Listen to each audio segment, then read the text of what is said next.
And he said, this is what you were telling me you wanted to create as a culture 10 years ago. That you wanted a culture where people were trusted to do the right thing. And because of that, you won hands down.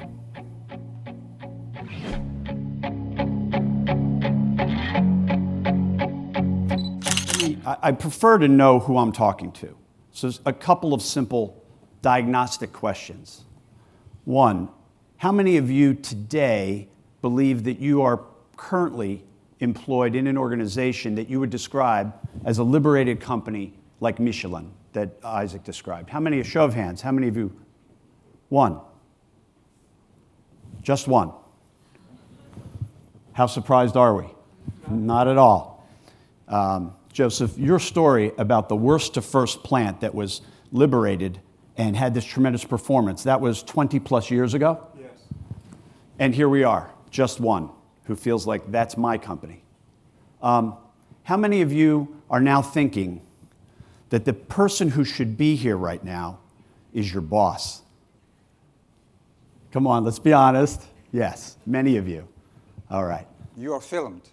Yes, we will be taking names later. So, as Isaac said, the liberation can only happen for an organization truly if the leadership embrace the idea that they must first begin to liberate themselves, that they must change in their being, not just in their behavior. So therefore, we are all victims, just waiting for them to figure it out so then we can be happy.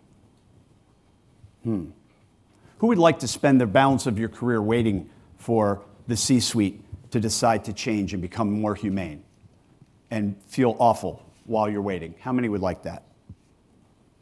Not many, right? So I invite you to think that you are free, as of right now, to liberate yourself, regardless of where you work, who you work for, or who you work with.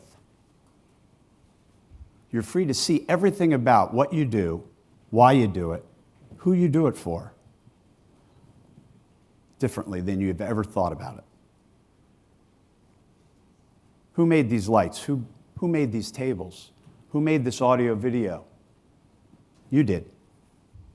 Who made the tax software that made it possible for all the businesses that created all this technology in order to do business all over the world so we have the opportunity to share ideas about the future of our lives?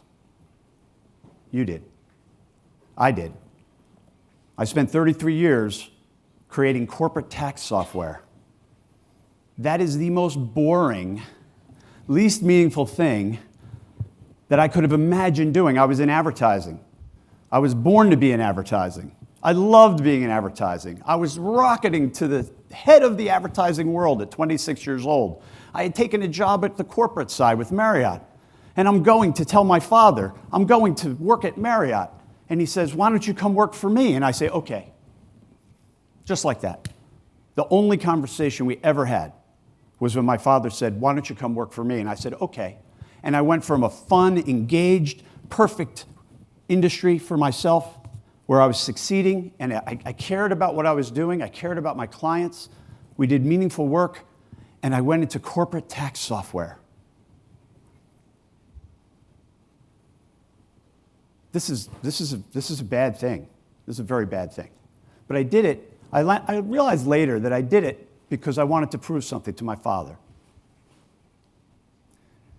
33 years later, I escaped corporate tax software.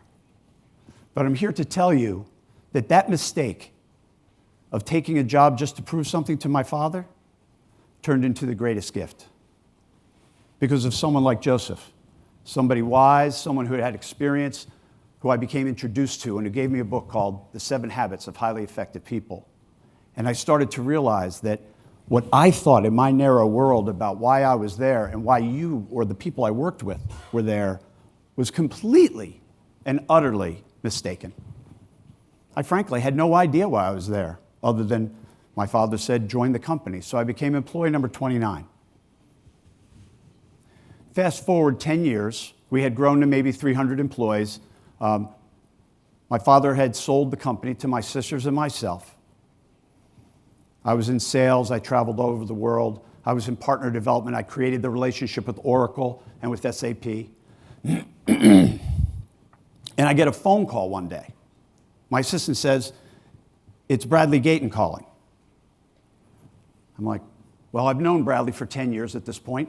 We had met at a conference on taxation in London. He was then head of global transaction process taxing for Ford Motor Company. Over that 10 years, as I became president of and CEO of Vertex, Bradley had become global head of taxation and chief administrative officer of Ford Motor Company, one of the 7 senior executives of Ford. He doesn't call me often, trust me. He calls and he says, "You have no idea why I'm calling, do you?" And I'm like, "No, Bradley, how are you?" He's like, "I don't have time for that." "You have no idea what happened this week." I said, "No, I don't." He said, "Your people were asked, and your competitors were asked by my team in taxation in Europe, because we're going to transform our whole European taxing program. They were asked to talk about all of the limitations and incompleteness and problems that Ford would experience when implementing a worldwide value-added tax system in Europe." And you know what they did?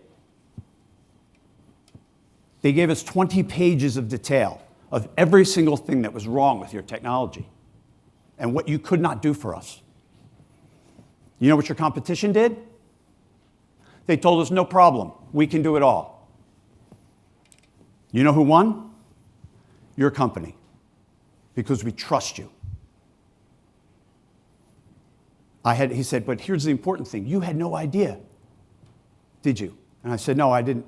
I was aware there was a discussion about a significant relationship, but, no, I don't keep track of every sale. I don't get involved." He said, "But this sale, this is your company's first major contract in Europe." I said, "Yeah." And he said, "This is what you were telling me you wanted to create as a culture 10 years ago. That you wanted a culture where people were trusted to do the right thing. And because of that, you won hands down." And I thanked him. That was the proudest moment of my 33 years in the company, was that our people knew that the right thing to do was to be honest with each other and with the client. And we won a deal that wasn't just a sale, but actually transformed the company and opened up our entire global strategy. I sat in my office, getting my nails done, and thinking about my next Taekwondo battle. Thank you for letting me share.